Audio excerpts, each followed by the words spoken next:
Baik, Assalamualaikum warahmatullahi wabarakatuh.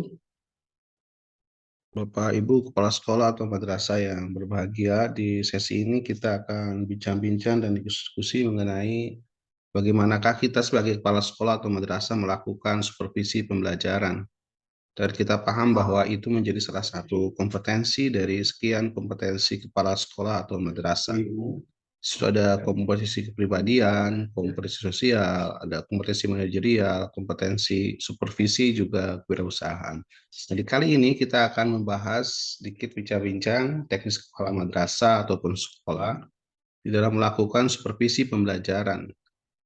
Nah, kira-kira bagaimana caranya? Kita akan lihat. Di supervisi pembelajaran ini ada 3 langkah yang harus dilakukan oleh kepala sekolah sebagai implementasi dari supervisi pembelajaran yang ada di sekolah atau di madrasahnya. Yang pertama itu lakukan pertemuan awal, itu planning conference. Jadi kepala sekolah atau kepala madrasah itu berkumpul dengan semua guru, dan itu dalam bentuk rapat ataupun pertemuan khusus. Dan di langkah awal pertemuan ini itu menjadi hal utama dan pertama dalam memahami, mengidentifikasi, juga memetakan berbagai indikator-indikator supervisi yang dilakukan oleh kepala sekolah. Yang kedua, ini observasi kelas. Jadi setelah ada pertemuan awal, misalkan di hari apa, tanggal berapa, ditentukan jadwalnya, lalu lakukan observasi ke kelas. Kepala sekolah atau kepala madrasah itu melihat bagaimanakah pembelajaran yang dilakukan oleh guru sesuai dengan perencanaan pembelajaran, juga melihat bagaimanakah guru mengelola kelas, bagaimanakah guru menciptakan interaksi pembelajaran dengan murid. Dan di observasi kelas ini tentunya itu harus didasarkan juga dirujuk pada instrumen-instrumen observasi pembelajaran. Itu juga sudah cukup banyak menyebar di berbagai ragam sumber, dan itu bisa dijadikan rujukan oleh kepala sekolah atau madrasah untuk melihat, mengidentifikasi, menelaah, juga mencatat hal-hal penting yang dilakukan oleh guru ketika proses pembelajaran. Setelah semua observasi kelas ini dilakukan, maka itu tidak berhenti di sini, tapi ada kegiatan khusus yang dilakukan oleh kepala sekolah dengan guru yang diobservasi. Itu ada waktu apa, tanggal berapa, ditentukan itu menjadi kegiatan untuk menemukan umpan balik. Karena pasti setiap pembelajaran juga ada kelebihan, kelemahan, kekurangan. Nah, kelemahan kekurangan ini dicatat oleh kepala madrasah, dan itu jadikan bahan untuk rapat ataupun pertemuan balikan, feedback conference. Itu akan merumuskan kembali kira-kira kekurangan kelemahan itu nanti diberikan solusi seperti apa. Dan ini bisa kepala sekolah atau madrasah memetakan dalam bentuk PKB yang kita pahami, pengembangan profesi yang berkelanjutan, baik melalui pengembangan diri, publikasi ilmiah, maupun karya inovatif.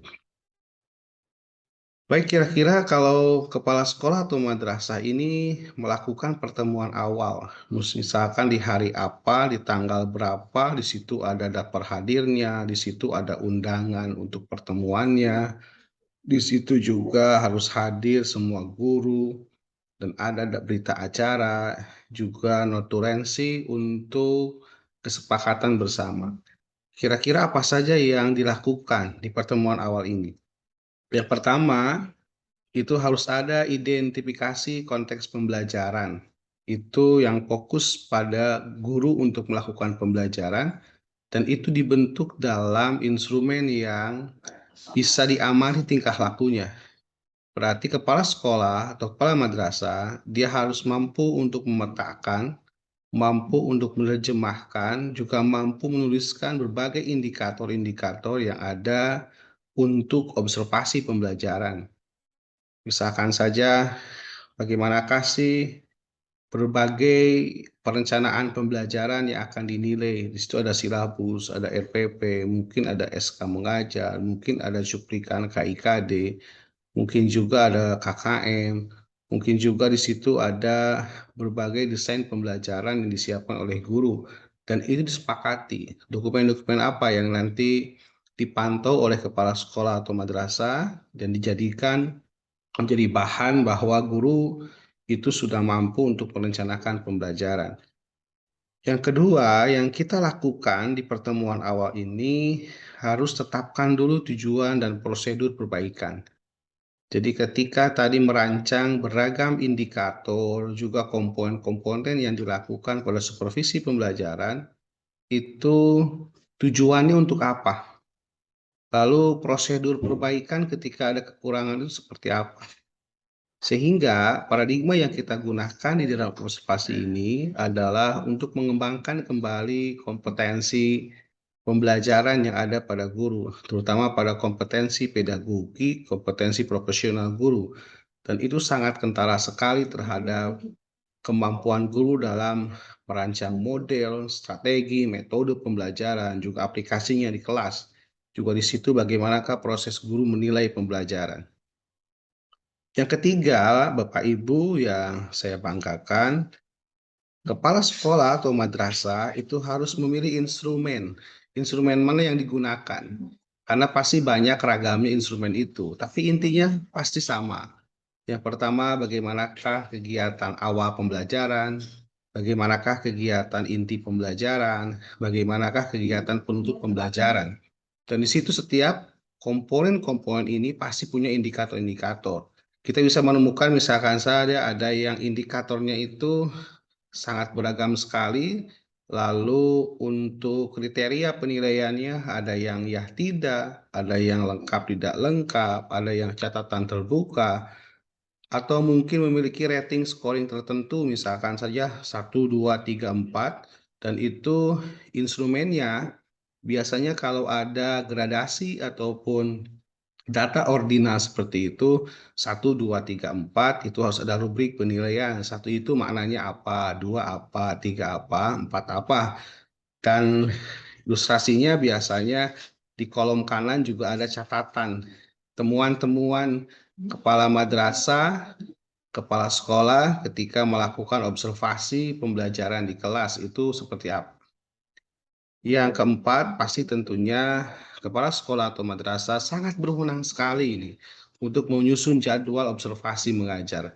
Kalau kita punya guru 20 dengan ragam mata pelajaran yang ditugaskan pada mereka, maka buat beberapa hari ataupun beberapa minggu dan itu disepakati bersama. Sehingga 4 komponen yang ada di planning conference ini itu harus disepakati bersama antara kepala sekolah atau madrasah dengan guru-guru yang ada di lingkup masing-masing. Kalau sudah ada jadwal, disepakati, disebarkan pada setiap guru, pasti guru akan mempersiapkan bagaimanakah pembelajaran yang mereka lakukan. Baik, kita lanjut. Langkah kedua itu kan observasi pembelajaran. Jadi kalau kita ada selangnya adalah ketika sudah pertemuan awal, sejatinya itu ada dulu pemantauan untuk perencanaan pembelajaran. Kepala sekolah atau madrasah itu bisa memilih instrumen untuk mendeteksi, mengidentifikasi, atau mencatat ragam dokumen perencanaan apa yang ada pada guru. Jadi saya katakan misalkan saja yang ada di kita, di situ ada SK tugas mengajar, di situ ada misalkan dokumen KIKD setiap mapel, di situ ada analisis SKL KIKD, ada silabus, ada RPP, ada KKM, bahkan misalkan saja ada dokumen tentang bahan ajar atau yang lain-lain, itu bisa kita jamah melalui berbagai ragam sumber. Nah, itu yang disepakati bersama ketika pertemuan awal. Nah, ketika observasi di kelas berarti itu sudah aksi. Jadi kepala sekolah yang tadi ada jadwal observasi pembelajaran itu wajib masuk dari awal sampai akhir. Tidak dari hanya awal saja, atau hanya tengah saja, atau hanya akhir saja. Berarti kalau ada guru A, dia ngajar mata pelajaran B, lalu di jadwal itu sesuai dengan jadwal mengajarnya 2 JP untuk level SMPMTS kan 40 menit. Berarti kepala sekolah atau madrasah itu harus ada di kelas untuk observasi 80 menit. Nah, apa yang dilakukan ketika observasi pembelajaran ini? Yang pertama, kita harus melihat kegiatan pelaksanaan pembelajaran dari awal sampai akhir, dari hulu sampai hilir, sampai setiap komponen maupun aksen-aksen pembelajaran itu dilihat baik pada gestur gurunya, baik pada mimik muka gurunya, baik bagaimana dengan cara menerapkan model pembelajaran sesuai dengan kaidah-kaidah, sesuai dengan indikator yang disepakati. Yang kedua, lakukan observasi. Bisa tatap muka, bisa menggunakan mata langsung misalkan saja, atau bisa merekam. Merekam kita bisa gunakan fasilitas alat-alat perekam recorder yang sudah bisa kena, bisa pakai HP, bisa pakai kamera digital, atau mungkin bisa ada kamera yang lebih bagus lagi. Sehingga titik awal pembelajaran sampai akhir itu dapat dipantau secara utuh.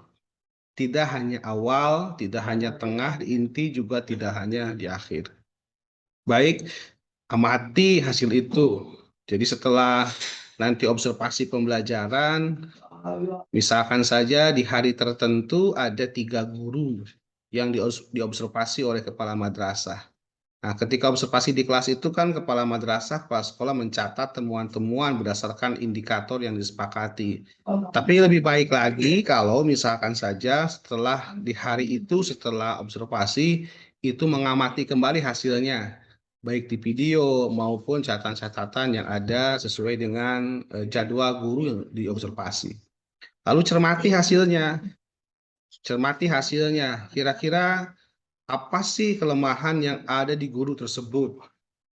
Apa sih aksentuasi pembelajaran yang menurut kepala sekolah tidak sesuai dengan kaidah pembelajaran? Tidak sesuai dengan langkah model pembelajaran. Dan itu dicatat setiap kelemahan maupun problem yang ada di setiap sesi pembelajaran tersebut. Dan catatannya harus rinci, bukan catatan yang ada umum, tapi catatan yang mampu mendeskripsikan permasalahan guru secara detail, secara nyata, dan itu biasanya menggunakan redaksi deskriptif. Dan itu harus jelas sekali kata-kata atau kalimat yang digunakannya. Nah, setelah itu semua selesai, Ibu Bapak sekalian sudah selesai melakukan observasi pembelajaran di kelas masing-masing sesuai yang disepakati, maka yang ketiga itu ada feedback. Jadi observasi itu nanti dilanjutkan dengan feedback untuk merumuskan kembali umpan balik. Nah, kira-kira temuan yang tadi itu apa sih solusinya gitu? Dari kelemahan tersebut apa yang bisa dikembangkan program keberkelanjutan dalam profesi guru? Nah, ketika pertemuan ini tentu ini harus hadir bersama antara kepala sekolah atau madrasah dengan setiap guru yang tadi diobservasi. Harapannya bisa hadir semuanya. Di situ ada surat undangannya, di situ ada daftar hadirnya, di situ ada notulensinya, atau bahkan kalau bisa pakai berita acara. Nah, di kegiatan yang ketiga ini, maka nanti observer, kepala sekolah atau madrasah itu menyajikan uraian-uraian hasil rekamannya. Temuan-temuan yang tadi itu setiap guru diutarakan pada mereka. Misalkan ada guru A, kelemahannya ini, itu diutarakan pada mereka dengan tetap memperhatikan prinsip kemanusiaan. Artinya tidak ada ujaran kebencian di situ, tidak ada ujaran untuk menghina, tidak ada ujaran untuk membinasakan pada sisi psikologis guru. Lalu lakukan interpretasi, menafsirkan data. Kalau tadi misalkan kita gunakan instrumen dengan pola ordinal, 1, 2, 3, 4, di situ ada rubriknya 1 apa sampai 4 seperti apa, itu lakukan interpretasi data. Bulan ini ada kemampuan khusus dari kepala sekolah atau madrasah bagaimanakah menjamah setiap data yang dia olah sehingga memberikan gambaran utuh bagi kompetensi guru yang diobservasi. Kalau tadi temuan-temuan itu ada, maka buat keputusan kira-kira perilaku mengajar apa yang harus dilakukan. Kalau tadi ada guru misalkan hanya ceramah saja, lalu tidak ada interaksi yang aktif, kreatif, inovatif di interaksi guru dan murid, maka perlu di situ pendalaman-pendalaman ataupun pelatihan-pelatihan mengenai bagaimanakah implementasi model pembelajaran. Lalu simpulkan, simpulkan. dari setiap guru yang diobservasi itu kelemahannya seperti apa, lalu langkah untuk perbaikannya seperti apa, dan itu tinjak lanjuti lagi. Kira-kira kapan dilaksanakan pelatihan-pelatihan tersebut, dan berikan pertimbangan yang akan dilakukan dalam praktek pembelajaran. Artinya berikan saran, suggest pada mereka bahwa pembelajaran yang dilakukan ketika observasi kelas itu misalkan ada temuan dan di depan itu harus segera dilakukan untuk perbaikan-perbaikan pembelajaran. Baik, kira-kira itu Bapak Ibu sekalian terkait dengan bagaimanakah mekanisme, prosedur, ataupun teknis yang mudah dalam melakukan supervisi pembelajaran, dan itu menjadi salah satu kompetensi kepala madrasah dalam implementasikan ragam kompetensi untuk memantau, mengidentifikasi, memetakan, juga memberikan pertimbangan di dalam peningkatan mutu guru yang ada di sekolah masing-masing. Baik, kira-kira itu yang dapat kita diskusikan dan utarakan, dan ada hal-hal yang belum jelas ataupun perlu pematangan, Bapak Ibu bisa kembali untuk melihat beragam rujukan, terutama mengenai standar proses, standar penilaian, juga berbagai pedoman-pedoman atau buku-buku model pembelajaran yang ada, dan bagi kepala sekolah atau madrasah itu bisa dipahami berbagai sumber mengenai bagaimanakah pedoman pelaksanaan supervisi pembelajaran. Sekian, semoga tetap sehat dan semangat untuk peningkatan mutu pendidikan di sekolah atau madrasah kita. Assalamualaikum.